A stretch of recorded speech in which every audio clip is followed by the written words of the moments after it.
ওই জিও নেগো কুত্তা নিয়ে আপাতত টাকা 1000 রাখো এটা লাইন হরিয়া রাখো আর সরকারিভাবে যেটা দিয়ে দিব আর লিস্ট নাম হইলে এমন খুশি হয়ে যায় সারা বিজা আচ্ছা তারা বেটি মানুষ তোরা সরজনের খানা বড় খানা হইছে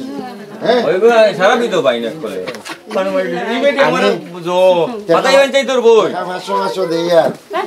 ওই বটর ভালো লইও আর হইছে না কি তোর অনু দিলেন অনু আবার ওগুলো ভাইছিল ওগুন তো আবার সবাই লই ভাই সারাও করি বানাতে সালনো বাতাইছ না যাও এখন সরকারিভাবে সব হইব এটা হইলো আমি পার্সোনালি ওলা হাজার হাজার মানুষ রয়েছে সারা মানুষের দেওয়া সম্ভব হইব না সার্কেলও যাইতাম দোলাই তোলা ঘটনা হয়েছে 1 চক্কর না মারলে মানুষে কবে এমএলএ খবর লইলা না মেইন হয়েছে ওটা তোমরা কিলা ব্যবস্থা কিলা সরকার থেকে সাহায্য করাই যা ওটা দেয় মেইননি না জঞ্জুরা একটা গড় করি দেখি আমি 15 দিন লাগবো দেখা আমার কিচ্ছু লাগতো না আমাদের তো টেম্পোরারি যেটা দিয়ে দিব আর বাদে পয়সার ব্যবস্থা হইব আমি ও মিডিয়া টিমও সব লইয়া আইছি গিয়া প্রেস মিট করিয়া মুখ্যমন্ত্রীরাও জানাইমো আর আমার কথা শুনো তোমরা কথাটা ভুল আমি তো বারইছি ও খবর লোয়ার সব এরিয়ার এই জায়গার নাম শাহবাদ পার্ট 1 2 আমি ওখানে জানিয়া দেখিয়া যাইয়ার গিয়া সার্কেলও গিয়া রিপোর্ট দিয়া পাটোয়ারি আইব সার্কেলের লাইনের লিস্ট হইব টেম্পোরারি যেটা দেয় ডিসিএ দিব আর পার্মানেন্টলি পয়সা হয়ে যায় বন্ধুরা একটা গড় করে আমি দেখাত লাগিলে আস্তা এরিয়াত হয়েছে সবর গাঁওখানো গিয়া তোরা খবর লইয়া আইলে মানুষ সব ঢুকবো পাটোয়ারি আইব সবে সুন্দর করে ঢুকাইও কোনো তুমি নাম লেখাইলো নিজে নাম লেখাইও এখন পাটোয়ারি আইব আবার শুনো না মানুষ এমন নাকি গঠা লাগি গেছে কি আর খাবা কি আর কিটা কোনটা নাই মুন্ডা জুলা উলা থাইয়া আমরা তোরা সাহায্য করিও তো ফলে তোমার তিন যে তা নিয়ে আর পরে পাটোয়ারি আইব যে করবা বুঝছো না নিকালে তার অবস্থা না বাজি ভাই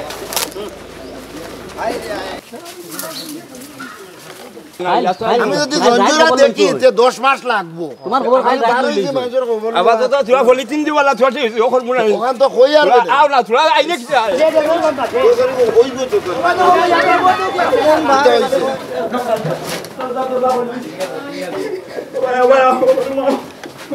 ও দেখো দাদা তুমি নাই ও দেখো রাস্তা করতে ও দেখো পলিথিন ঢেকে যাই কত দিন ধরে উঠতে এটা কি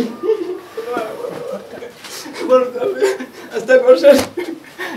পলিথিন ওই না তোর তোরা থামারু আমাইন ও দেও তাই ভাই কোন দলকে দেখুন কি অন্তর অবস্থা ও আইছেন দি ভাই মেলো সাহেব আইছেন দি ওদিকে কোন দল দিকে আপনার এটা অরিজিনাল কিতাব প্রধানমন্ত্রী আবাস না নিজের থেকেই বানাইছেন আমি জমিনে সব কালি আমার সমষ্টি নহয় যোৱা রাতে যেটো শিলাবৃষ্টি হয়েছে যেটো শিলাপাতর আমার বরাকবেলি করিমগঞ্জ হাইলাকান্দি কাছার আমি যেটো খবর পাইছো 3টা জেলাখনত হয়েছে আর আমার হাইলাকান্দি জেলাখনত 4টা সার্কেল আছে কাটলিছড়া লালা হাইলাকান্দি আলগাপুর এই 4টা সার্কেলের ভিতৰত মেছাকাৰ অবস্থা আমি ৰাতিপুৱাৰ পৰা আমার শাহাবাদ গাঁও পঞ্চায়েত দলাই গাঁও পঞ্চায়েত দিননাথপুর গাঁও পঞ্চায়েত হরিশনগর গাঁও পঞ্চায়েত সোনাছড়া রূপাছড়া গাঁও পঞ্চায়েত আমার এনেকা বহু গাঁও পঞ্চায়েতত যে একদম 100% মানুহবিলাকৰ ডেমেজ হৈছে দলাই বাগান জিপি আছে এতিয়া মই দলাই বাগান জিপিত আছোঁ এই অলপ আগতে দলাই বাগান জিপি এতিয়া আবার দলাই মলাই জিপি এই গোটেই এরিয়াটো পৰিছে আমাৰ কাটলিছড়া সাৰ্কেলেৰ আন্ডাৰত আমাৰ 2টা সাৰ্কেল লালা আৰ কাটলিছড়া তাৰ ভিতৰত বেশিকে ড্যামেজ হয়েছে কাটলিছড়া আমাৰ কথাটো হয়েছে আমি মাননীয় মুখ্যমন্ত্ৰী মহোদয়ক অনুৰোধ কৰি আছোঁ যে এই যেটো দুৰ্ঘটনা আকস্মিক ঘটিছে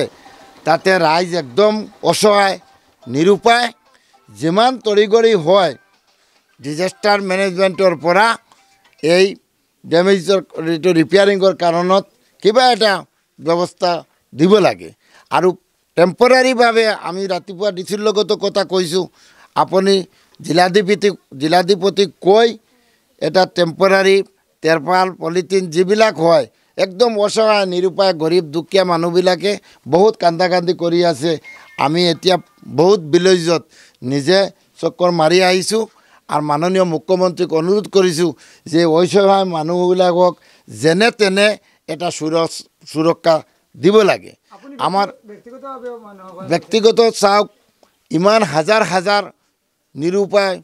অসহায় মানুহৰ যি দুৰ্ব্যৱস্থা হৈছে তাতে আমি ব্যক্তিগত যি পাৰোঁ অলপ চলপ কৰি আছোঁ। এতিয়া এটা মানুহ উইণ্ডেড হৈছে, তাৰ টিনটো ফাকিছে, তাৰ পাছত চিলাটো তাৰ ওপৰত পৰিছে, এতিয়া আমি হস্পিটেলাইজ কৰাই আহিছোঁ। তাৰ পাছত এতিয়া আমি কাটলিচৰা চাৰ্কেল মহোদয়াক পাইছোঁ, চাৰ্কেল মহোদয়াক কৈছোঁ যে মণ্ডলবিলাকে পাটোৱাৰীবিলাকে বহুত দুৰ্নীতি কৰি থাকে। যোৱাবাৰ এনেকুৱা ঘটিছিলে, আমাৰ ফ্লাড হৈছিলে, কিন্তু এটা গাঁও পঞ্চায়তৰ নাম নাই আৰু এটা গাঁও পঞ্চায়তৰ নাম আছে। তেনেকুৱা কৰিব নালাগে। ডিজাষ্টাৰ মেনেজমেণ্টৰ পৰা যিটো গভৰ্ণমেণ্টৰ ছিষ্টেম আছে সেই ছিষ্টেমত সেইটো পাব লাগে। পাটোৱাৰী মণ্ডলবিলাকে 2 নম্বৰী কৰি থাকে। আমি এতিয়া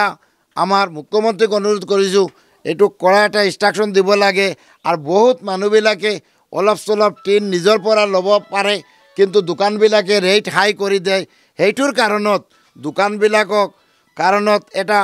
মোবাইল নম্বৰ বা ডিচি অফিচক কৈ বা ডিচি মহোদয়ক কৈ চাৰ্কেলক কৈ এটা নিয়ম কৰি দিব লাগে যে দোকানে ৰেটটো বেছি কৰি দিব তাক এটা পানিছমেণ্ট কৰিব লাগে। কাৰণ এই দুখৰ সময়ত মানুহবিলাকে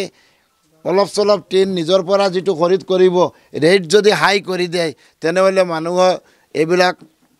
কিনিব নোৱাৰে। সেই কথাটো আমি কৈ আছোঁ। আৰু বাৰে বাৰে আমাৰ মুখ্যমন্ত্ৰীক আমি অনুৰোধ কৰি আছোঁ যে যেনে তেনে গোটেই অসমৰ ভিতৰত হৈছে, আমাৰ হাইলাকান্দি জিলাখনৰ ভিতৰত যি অৱস্থা হৈছে এনেকুৱা কেতিয়াও হোৱা নাই। তাৰ কাৰণত আমি পূৰা জিলাখনৰ আমাৰ